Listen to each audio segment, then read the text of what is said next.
할렐루야. 2000년 전 저희를 위해서 예수 그리스도를 죽음에서 다시 살리신 하나님의 은혜가 오늘 우리가 하나님께 영과 진리로 예배하는 이 시간에 풍성이 넘치기를 간절히 소망합니다. 여러분, 예수님께서 부활하셨습니다. 그러니까 이제 해피 이스터라고 메리 크리스마스라고 인사하듯이 부활절에는 해피 이스터 이렇게들 인사들을 합니다. 예수님께서 부활하셨음을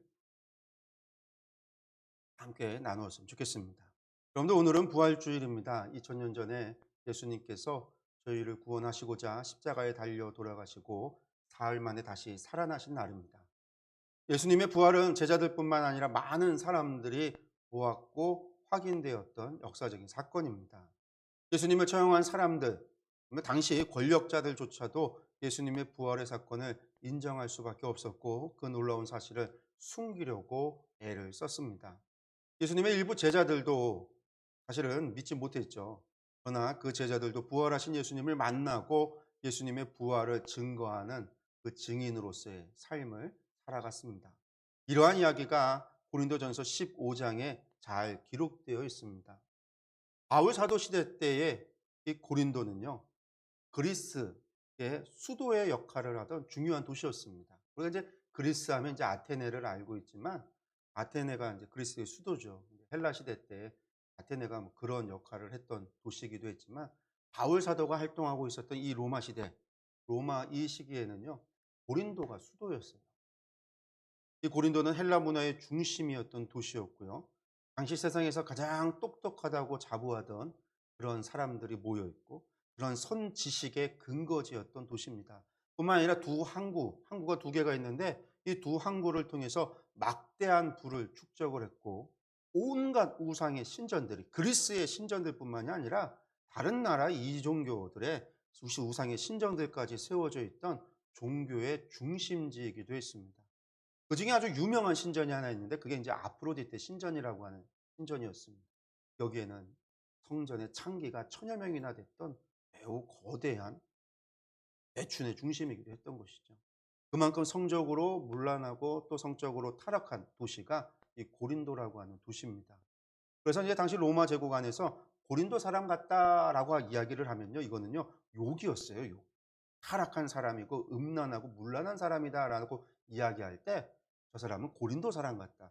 그랬던 도시가 고린도라고 하는 도시인데 그 고린도 도시에 예수님 바울 사도가 1년 6개월 동안 복음을 전하고 교회를 세웠던 교회가 고린도 교회입니다. 그 고린도 교회에게 편지를 쓴 게 고린도전서, 고린도후서인 거죠. 바로 그들에게 바울 사도가 고린도전서를 쓰면서 15장에서 부활에 대해서 설명하고 있습니다. 여러분들, 이 사람들은요 평생을 고린도에서 살아왔던 사람들이에요. 그들이 평생 그런 문화 속에서 살아왔기 때문에 말씀대로 살아간다는 것이 쉽지가 않습니다. 기존의 지식과 그들이 익혀왔던 습관들, 지역 정서, 그 헬라의 가치관과 세계관들, 이런 것들에 사로잡혀 있었던 그들은 풍습이 되고 삶의 관습이 되어졌던 것들을 그대로 따라서 살아옵니다. 그렇게 하나님의 말씀보다도 더 그들의 삶에 이러한 것들이 영향을 끼치게 되는 것이죠. 고린도 교회 성도들은요, 사도 바울이 전한 복음을 듣고 예수님을 영접하고 그리스도인들이 되었습니다. 사도 바울에게 배운 말씀을 기억을 하고 그것을 따라서 또 교회의 가르침을 따라서 살아가야 합니다. 생각도 바꾸고 가치관도 바꾸고 세계관도 바꾸어서 그리스도를 닮아가야만 합니다. 그렇게 예수님의 사람으로 살아갔어야 합니다. 그런데 고린도 교회 일부가 변함이 없다라는 거죠. 세상의 학문과 세상의 유행과 세상의 모습을 버리지를 못합니다. 교회의 가르침 따로 세상의 가치관 따로 살아가는 사람들이 많이 있었던 거예요. 그들은 교회의 가르침을 이야기하며 흉내는 내는 것 같은데 예배의 모임에 와서 찬양을 하고 말씀을 나누며 예수 그리스도를 믿는다라고 이야기 나는데 그러나 세상의 문화와 교회의 가르침이 충돌을 하게 되면 서슴없이 세상의 방법을 따라 행했던 겁니다. 그러면서도 말로는 입으로는 예수님의 사람이라고 이야기하고 그리스도인이라고 이야기를 합니다. 이들에게 많은 이러한 문제들이 있었지만 그 중에서도 큰 문제가 뭐냐면 그들의 신앙을 뒤흔드는 중요한 문제가 있었는데 여러분들 그것이 바로 예수님의 부활을 믿지 못하는 문제였습니다. 헬라 사람들 자체가 사람의 부활을 믿지 않았습니다. 그들은요, 영혼은 거룩하고 사람의 육체는 악하고 나쁘다라고 생각을 했어요. 그래서 사람이 죽으면 이 영혼은 근원으로 돌아가는 그렇게 생각을 했고 그것이 그들에게 있어서 구원이라고 생각을 했습니다. 그것이 영생불멸입니다. 그런데 그 영혼이 다시금 육체로 돌아와서 육체로 부활한다. 여러분들 이것은 정말 어리석은 것이고 바보 같은 것이 되는 겁니다. 왜 좋은 본향을 두고 그곳을 갈 수 있는데 구원을 받아놓고 왜 다시 육체로 돌아오냐라는 것이죠. 그런데 그런 그들을 향해서 사도 바울은 예수님의 부활을 증거합니다. 그것이 고린도 15장의 내용입니다. 제가 2017년부터 이 고린도전서 15장을 부활절마다 설교를 했어요. 그래서 2017년에는 1절에서 11절까지 말씀. 예수님의 부활의 사건은 성경에 이미 예언되었던 사건이고 이를 목격한 목격자가 우리 가운데 많이 있었다라는 말씀을 전했고요.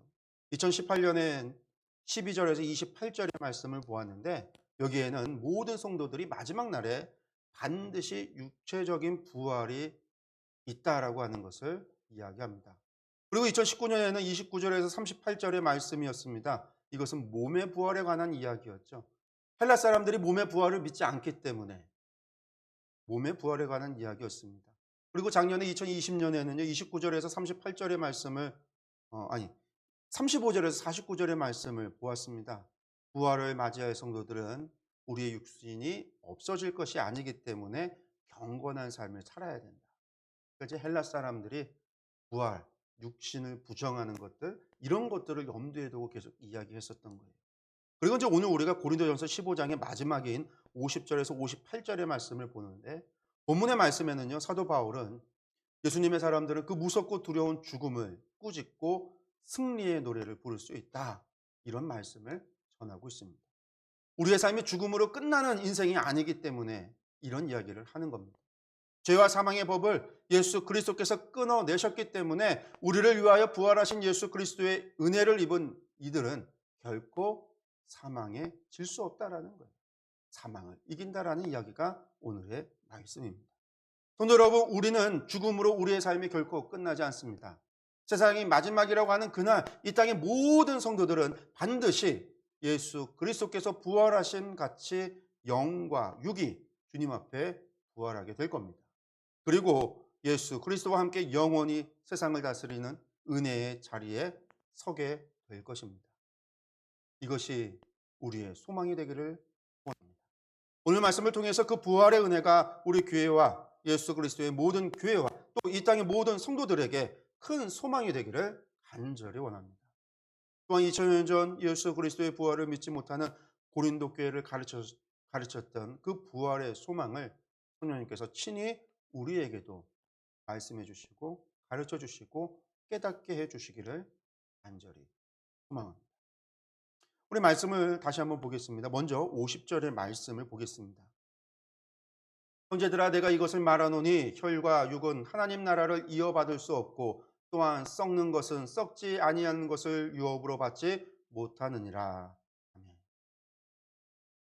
사도 바울은 혈과 육은 하나님의 나라를 유업으로 받을 수 없고 또한 썩는 것은 썩지 아니하는 것을 유업으로 받지 못한다 이렇게 말씀하고 있습니다. 여기서 혈과 육과 하나님 나라 썩는 것과 썩지 아니하는 것 이것이 대립되는 두 가지 개념입니다. 즉 혈과 육 썩는 것 이런 것들은 불완전한 것이고 죄 아래에 있는 것입니다. 이것은 하나님을 대적하는 것이죠. 반면에 하나님의 나라 썩지 아니하는 것 이것은 완전한 것이고 거룩한 것이며 하나님을 영화롭게 하는 겁니다. 따라서 전자와 후자는 서로 양립할 수가 없습니다. 그래서 혈과 육과 썩는 것은 하나님의 나라를 유업으로 받을 수 없습니다. 다시 말해 인간은 장차 썩어질 현재의 육체를 입은 상태로는 하나님의 나라에 들어갈 수 없다라는 말씀입니다. 사실 여기까지만 본다면 헬라 사람들이 이야기하듯 우리의 육체 나쁜 거야. 이것과 동일한 이야기를 하는 것 같죠. 근데 바울의 이야기는 거기서 멈춰서 있지를 않습니다. 여러분들 우리는 그리스도 안에서 새롭게 거듭난 사람들입니다. 우리 다 거듭났다라고 그러잖아요. 우리가 주님을 믿음으로 말미암아 구원을 받고 죄 사함을 받고 거듭났습니다라고들 이야기합니다. 그렇기 때문에 우리는 지금이라도 하나님 나라를 유업으로 받을 수 있다라는 생각을 갖습니다. 그러나 여러분들 알아야 될 것은요. 거듭난 것은 우리의 몸이 아니라 영입니다. 우리의 몸은 예수님을 믿은 이후에도 여전히 죄 아래에 있을 때의 몸 그대로입니다. 이것을 혈과 육으로 되어 있다라고 바울은 표현하고 있습니다. 그렇습니다. 우리는 모두 흙에서 와서 흙으로 돌아가는 썩는 것들입니다. 그렇게 우리가 예수님을 믿음으로 거듭났어도 하나님 나라의 시민권을 보유했어도 하나님을 아바 아버지라 부르는 하나님의 자녀가 되어졌어도 지금의 현 상태로는 하나님의 나라에 들어갈 수 없습니다. 썩어질 육체, 현재의 육신을 벗고 썩지 않을 새 몸을 입어야 하는 것입니다. 그러면 우리가 어떻게 해야 이 썩어질 육신을 벗어버릴 수 있습니까? 그것은 죽음으로만 가능합니다. 우리의 영과 몸은 살아있는 동안에는 결코 분리될 수 없습니다.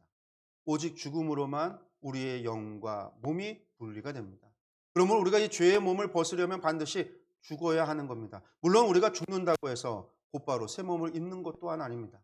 새 몸은 그리스도께서 재림하시는 그날에 부활함으로 새 몸을 받아 입게 되는 겁니다.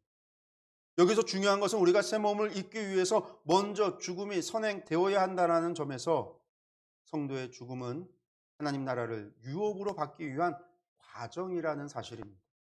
즉 성도에게서 죽음은 끝이 아닌 과정입니다. 그것도 영원한 복과 영원한 소망의 시작을 알리는 과정의 시작입니다.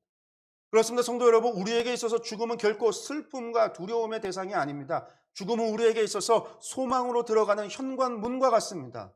영원한 하나님 나라를 유업으로 받는 과정에 있는 겁니다. 이것을 깨달은 성도들은 죽음을 두려워하지 않습니다. 기쁨과 소망 가운데 죽음을 맞이할 수 있습니다. 스데반 집사가 그리했듯 그 돌팔매질 가운데 서 있으면서도 하늘의 보좌에 앉으신 주님을 보며 기쁨으로 그 죽음을 받아들일 수 있습니다. 물론 죽음은 우리 다정했던 사람, 사랑하는 이들과 이별한다라고 하는 점에서는 슬픈 일입니다. 그러나 성도에게서 이별은 잠시일 뿐입니다. 영원한 하나님 나라에서 재회할 것이라는 소망이 있기에 슬픔을 기쁨으로 승화할 수 있습니다. 정말 슬픈 것은요, 나는 주님을 믿었는데 내 자녀가, 내 사랑하는 일이, 내 다정한 이들이 주님을 알지 못해서 하나님 나라에 들어갈 수 없어서 영원한 이별을 맞이해야 된다라는 사실이 슬픈 것이지. 내가 주의 나라에 가는 것은 우리에게 있어서 죽음은 결코 성도에게 있어서 죽음은 슬프고 무섭고 두려운 것이 아닌 하나님 나라에 들어가는 기쁨의 순간이라는 사실을 기억했습니다. 사도 바울은 이것에 대해서 계속해서 설명을 하고 있습니다. 51절과 52절의 말씀을 보겠습니다. 보라, 내가 너희에게 비밀을 말하노니 우리가 다 잠잘 것이 아니요 마지막 나팔의 한순간에 호련히 다 변화되리니 나팔 소리가 나매 죽은 자들이 썩지 아니할 것으로 다시 살아나고 우리도 변화되리라. 사도 바울이 그 예수님의 재림 때에 일어날 일에 대해서 다시 이야기하고 있는 것이죠. 혈과 육이 아니라 썩지 아니할 것, 우리의 몸이 어떻게 변화되는가에 대해서 말씀하고 있는 겁니다. 51절에 보면은요, 마지막 나팔이 불 때라고 이야기하는데요. 이 마지막 나팔은 주님의 재림을 알리는 신호입니다.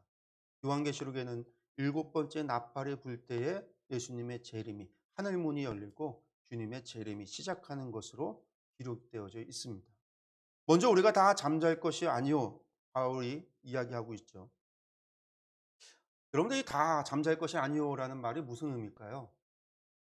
여러분들, 이것은요, 죽음의 중단을 의미하는 겁니다. 그렇습니다. 예수님의 재림과 동시에 가장 먼저 일어나는 일은요, 죽음이 중단되는 일입니다. 사람들이 예수님의 십자가 사건과 부활을 믿지 못하는 이유가 무엇입니까? 그런데 그것은 예수님의 부활 이후에도 죽음이 기승을 부리고 있기 때문입니다. 예수님께서 사망의 권세를 꺾으셨다라고 이야기했는데 여전히 사망의 권세를 부립니다. 조금도 위축되어져 있질 않습니다. 모든 사람들, 모든 생명체를 다 죽게 할 뿐만 아니라 위대한 믿음의 성도들까지도 그 죽음에 삼키워집니다. 사도 바울의 이 말은 여기에 답이 될 수 있습니다. 즉 죽음이 여전히 기승을 부리고 있는 것은 사실이지만 예수님의 재림이 임하는 그날 죽음이 중단이 된다라는 것입니다. 다음으로 말씀을 보니까 호련히 다 변화되리니 이렇게 말씀하고 있습니다. 어떻게 말입니까? 죽은 자들이 썩지 아니할 것으로 다시 살아나고 우리도 변화되리라라는 겁니다. 여러분들 이 말의 의미는 곧 죽음이 주장하지 못하게 된다라는 이야기입니다. 뿐만 아니라 죽음이 주장할 수 없는 권세를 부릴 수 없는 상태로 성도들이 변화된다라는 이야기입니다. 더 이상 죽음이 관여할 수 없는 주장할 수 없도록 그렇게 우리가 변화된다라는 이야기입니다. 이는 살아있는 성도들뿐만이 아니라 이미 죽은 성도들조차도 이제는 썩지 아니할 모습으로 더 이상 죽음이 관여할 수 없는 모습으로 다시 살아난다라는 이야기입니다. 성도 여러분, 여러분도 어떻습니까? 이제 사도 바울의 이야기가 좀 이해가 되십니까? 그렇습니다. 사도 바울의 이야기하는 것은요, 사망의 권세가 완전히 꺾이는 날이 온다라는 이야기입니다. 그리고 그때는 바로 예수님의 재림의 때라는 이야기입니다. 그러므로 결국 우리의 부활의 신앙은요, 주님의 재림을 바라보는 재림의 신앙으로 나아가야 합니다. 성도가 부활의 신앙을 가지고 있다는 것은 주님의 재림을 소망하고 기대하는 재림의 신앙을 가지고 있다라는 이야기이기도 합니다. 성도 여러분, 여러분들은 정말 주님의 재림 그날을 기다리고 있습니까? 기대하고 있습니까? 계속해서 바울의 이야기를 좀 들어보겠습니다. 53절에서 56절의 말씀입니다. 이 썩을 것이 반드시 썩지 아니할 것을 입겠고 이 죽을 것이 죽지 아니함을 입으리로다. 이 썩을 것이 썩지 아니함을 입고 이 죽을 것이 죽지 아니함을 입을 때에는 사망을 삼키고 이기리라고 기록된 말씀이 이루어지리라. 사망아 너의 승리가 어디 있느냐? 사망아 내가 쏘는 것이 어디 있느냐? 사망이 쏘는 것은 죄요 죄의 권능은 율법이라. 바울 사도가 이야기하는 이야기를 이렇게 보니까 입는다라는 말이 반복이 되는 것을 볼 수 있습니다. 썩지 아니할 것을 입겠고 죽지 아니함을 입으리로다. 썩지 아니함을 입고 죽지 아니함을 입을 때 이렇게 이제 입는다는 얘기가 반복이 되죠. 여러분들 이 말은 반복이 된다는 얘기는 강조하고 있다라는 얘기예요. 그럼 바울 사도가 이야기하는 입는다라는 의미는 무엇이겠습니까? 우리는 흔히 구원을 생각을 할 때 육신을 벗어나 버리는 것 이렇게 생각하는 경향이 있어요. 우리 영혼이 우리 육신을 벗어나는 것을 구원이라고 생각을 한다라는 거예요. 왜 이렇게 생각을 하냐면 우리도 우리의 육신이 불완전하다라고 생각을 하기 때문입니다. 왜? 육신은 시간이 지나면 노화가 되잖아요. 몸에 질병도 생기잖아요. 머리카락도 빠지고 흰머리도 생기고요. 얼굴에 주름도 생겨요. 이도 빠져요. 큰 병에 걸리기라도 하면은요. 아주 고통스러운. 그래서 육신을 우리가 자꾸 부정하게 되고 나쁘게 생각을 하는 거예요. 그래서 육신에 사로잡혀 있는 것은요. 고통 가운데 사로잡혀 있다고 생각을 하니까 육신에서 벗어나는 것이 구원이라고 하는 생각을 갖는 거예요. 그래서 우리가 이제 큰 병에 걸리면 뭐라고 생각해요? 고통이 아주 심하고 치료할 수 없는 상태가 되면요. 이왕 죽을 거 빨리 하늘나라 갔으면 좋겠다. 우리가 이런 말을 하기도 해요. 이런 말 속에는 어떤 의미가 담겨 있는 거냐면 우리의 영혼이 몸에서 벗어나는 것을 구원이라고 생각하기 때문이라는 거죠. 하지만 이것이 정말 성경에서 말하는 구원의 모습인지는 우리가 생각해 봐야 합니다. 왜냐하면 성경은 그런 구원에 대해서 이야기하고 있지 않기 때문이에요. 사실은 이것은 성경에서 말하는 구원이 아닙니다. 이것은 불교에서 말하는 구원이에요. 곧 해탈에 가까운 구원의 관념이에요. 당시 헬라 사람들의 구원관도 좀 이런 해탈의 개념하고 비슷했어요. 이 불완전하고 타락한 육신에서 거룩한 영혼, 이 영혼이 벗어나는 것을 구원이라고 생각을 한 겁니다. 사도 바울은 그런 구원관이 잘못되었다라고 지적하고 있는 것입니다. 그리고 이러한 잘못된 구원관을 교정해 주고 있는 거예요. 그럼 바울 사도가 이야기하고 성경이 증거하는 이 바른 구원은 무엇입니까? 여러분들 이것은 53절과 54절에서 이야기하고 있듯이 몸을 벗어버리는 것이 아니에요. 영광의 몸을 더 입는 것이 구원이라는 거예요. 영혼이 육신에서 벗어나는 것이 구원이 아니라 영광의 몸을 더 입는 것이 구원이라는 거예요. 영과 육이 분리돼서 해탈이 돼서 구원을 받는 것이 아니라 새로운 영광의 몸을 입는 것이 구원이라는 이야기예요. 그런데 말씀을 자세히 보면 이 썩을 것이 반드시 썩지 아니할 것을 입겠고 이 죽을 것이 죽지 아니함을 입으리로다 이렇게 말하고 있습니다. 여러분들 썩을 것은 무엇이고 죽을 것은 무엇입니까? 육신의 몸입니다. 이것이 썩지 아니할 것을 입고 죽지 아니함을 입는다라는 겁니다. 즉 완전한 구원은 영과 육이 함께 받는 거예요. 성도의 부활이라는 것이 지금 현재의 몸과는 상관이 없는 것이 아니라 현재의 우리 몸이 썩었거나 그대로 있거나 간에 현재의 몸과 무관한 것이 구원이 아니라 현재의 몸이 하나님의 영광을 덧입음으로 말미암아 완전하고 영광스럽게 우리의 몸이 변화된다라는 의미입니다. 이렇게 함으로 사망을 삼키고 사망을 이길 것이라고 이야기하고 있습니다.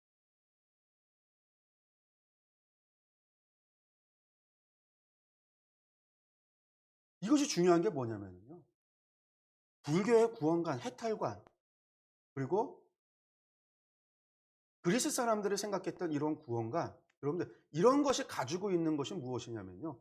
영혼은 거룩하잖아요. 육체가 나쁘잖아요. 그래서 육체를 나쁜 거를 고행을 통해서 우리 육체가 더 올라가도록 영혼이 살아도록. 그래서 나오는 것이 그거예요. 불교는 뭐예요? 고행을 하죠. 수련을 하잖아요. 고행을 해요. 헬라에서는 스토아 금욕주의가 나오는 거예요. 거기서 음식을 하고 광야에서 생활을 하고 여기서 이런 금욕주의가 나오는 모든 것들이요. 육체가 나쁘다라는 거예요. 거기에서 우리의 영혼이 육체에 지배받지 않도록. 왜? 육체는 나쁘니까.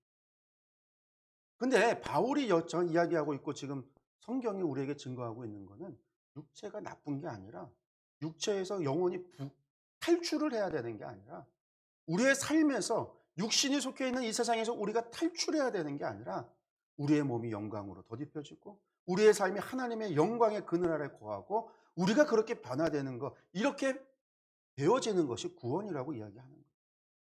여러분들 그렇기 때문에 우리의 육신의 몸은 그저 타락한 육신에 불과하고 썩어져 없어져 버릴 것이 아니라 우리 몸도 하나님께서 우리에게 주신 사랑의 선물이고 이 몸이 우리와 함께 구원을 받으며 주님의 부활에 동참해야 된다라는 거예요. 그렇게 새로워지는 것이 거듭남이라는 거예요.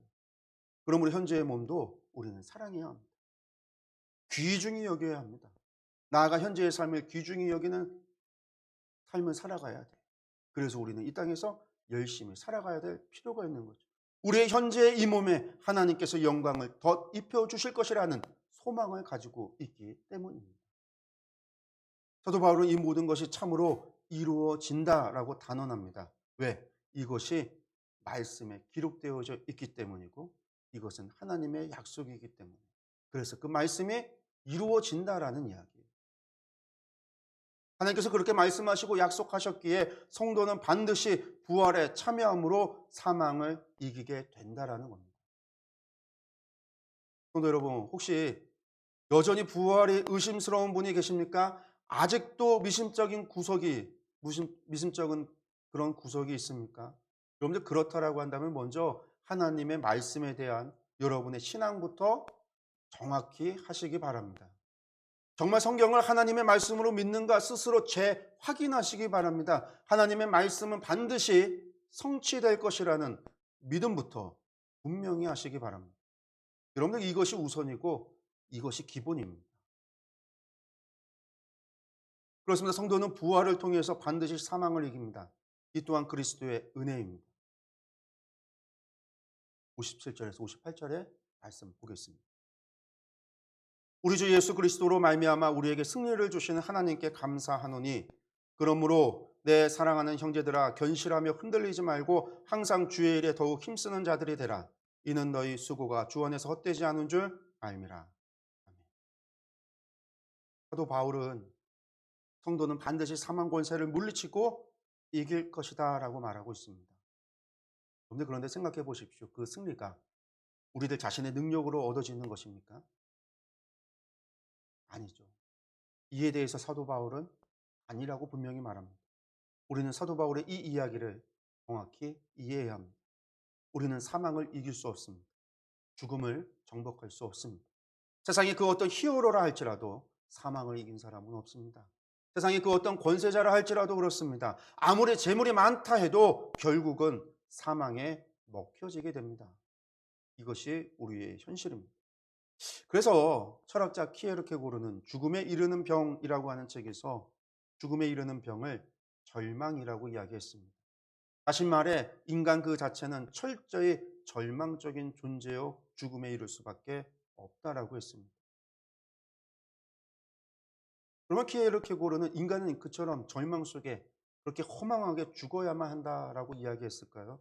아닙니다. 그가 내린 결론은 무엇이냐면 이처럼 절망적인 인간이 살아갈 수 있는, 살 수 있는 유일한 길이 예수님이라고 했습니다. 예수님을 만나고 예수님을 의지하고 예수님을 믿어야 이 죽음에 이르는 병을 극복하고 이겨낼 수 있다라고 이야기했습니다. 그렇습니다. 성도 여러분, 우리가 바로 알아야 하는 사실이 이겁니다. 세상 그 어디에도 우리가 승리할 수 있는 길은, 우리가 죽음으로부터 사망으로부터 승리할 수 있는 길은 없습니다. 어디에도 우리가 사는 길은 없습니다. 다만 있다라고 한다면 그것은 오직 우리 주 예수 그리스도뿐입니다. 사도 바울은 이것을 이야기했습니다. 우리 주 예수 그리스도로 말미암아 우리에게 승리 주시는 승리 주시는 하나님께 감사한다라고 이야기했습니다. 사망으로부터 승리는 하나님께서 주십니다. 그런데 하나님께서는 예수 그리스도를 통하여 우리에게 주십니다. 예수 그리스도의 승리를 우리의 승리로 삼아 주시는 것이죠. 우리 주 예수 그리스도의 승리가 무엇입니까? 예수님께서 승리하셨습니다. 사단의 시험도 이기셨습니다. 사단의 공격도 이기셨습니다. 십자가와 부활로서 사망의 권세마저 이기셨습니다. 성도 여러분, 이 사실을 믿으십니까? 이것을 진리로 인정하고 받아들이십니까? 사도 바울은 분명히 이야기합니다. 우리 주 예수 그리스도의 승리가 우리의 승리입니다. 주님의 승리는 우리를 대신한 승리요, 우리를 위한 승리입니다. 비록 우리는 날마다 지고 날마다 실패하고 날마다 낙심하며 날마다 절망하고 있지만 우리 예수님은 날마다 이기시고 날마다 승리하시며 날마다 계가를 부르십니다. 그리고 우리 하나님께서는 예수님의 그 이김을 우리에게 주시고 계십니다. 주님의 이김을 우리의 이김으로 인정해 주십니다. 그렇게 적용해 주십니다. 그렇게 우리에게 승리를 주십니다. 성도 여러분, 이 진리를 믿으십시오. 이 복음을 믿고 더욱 우리 주 예수 그리스도를 바라보는, 그래서 날마다 승리의 계가를 부르며 살아가는 저와 여러분들이 되기를 간절히 바랍니다. 성도 여러분, 이러한 승리의 확신이 있다라고 한다면 절망에 빠질 필요가 없습니다. 죽음에 이르는 병에 빠질 필요가 없습니다. 세상의 문제는 더 이상 문제가 되지 않습니다. 그렇기에 사도 바울은 고린도 15장을 마무리하며 고린도 교회의 성도들에게 부활의 신앙과 승리의 확신을 가지고 나아갈 것을 주문하고 있습니다. 곧 항상 주의 일에 더욱 힘쓰는 자들이 되라는 것입니다. 그렇습니다. 아직 승리의 날은 오지 않았습니다. 우리에게 승리는 선포되었지만 주님의 재림은 아직 오지 않았습니다. 그렇게 우리는 아직 승리의 기쁨을 누려야 할 때가 아닙니다. 주님 다시 오시는 그날까지 우리는 계속해서 성도의 삶을 살아가야 합니다. 맡겨진 사명을 감당해야 합니다. 감사의 예배를 드려야 합니다. 그러므로 사도 바울이 고린도 교회를 향해서 이야기했듯 항상 주의 일에 더욱 힘쓰는 자들이 되어야 할 것입니다. 이것은 고린도 교회의 한 이야기지만 오늘 우리를 향한 주님의 말씀입니다. 사랑하는 성도 여러분, 항상 주의 일에 더욱 힘쓰는 성도가 되십시오. 부활의 신앙에서 재림의 신앙으로 나아가는 성도의 삶이란 다름 아닌 주의 일에 더욱 힘쓰는 삶입니다. 단순히 주님의 부활을 기뻐하는 부활절이 아니라 우리의 사명을 되돌아보고 다짐하며 앞으로 나아가는 부활절이 되기를 소망합니다. 그렇게 할 수 있는 이유는 주님이 사망을 이기셨기 때문입니다. 그리고 주님께서 우리에게 그 사망을 주셨기 때문입니다. 예수 그리스도의 이김을 통하여 우리도 사망을 이길 수 있기 때문입니다. 우리에게 죽음이라고 하는 것이 눈앞에 있다 할지라도 그것이 우리의 끝이 아니라 영원한 본향으로 나아가는 과정일 뿐이라는 사실입니다. 우리는 결코 사망에 삼켜질 수 없습니다. 우리는 영원한 하나님 나라에서 영원한 하나님과 함께 동행하며 동거하며 살아갈 것이기 때문입니다. 이 부활의 믿음과 이 재림의 소망을 가지고 나아가는 저와 여러분이 되시기를 간절히 축원합니다. 기도하겠습니다.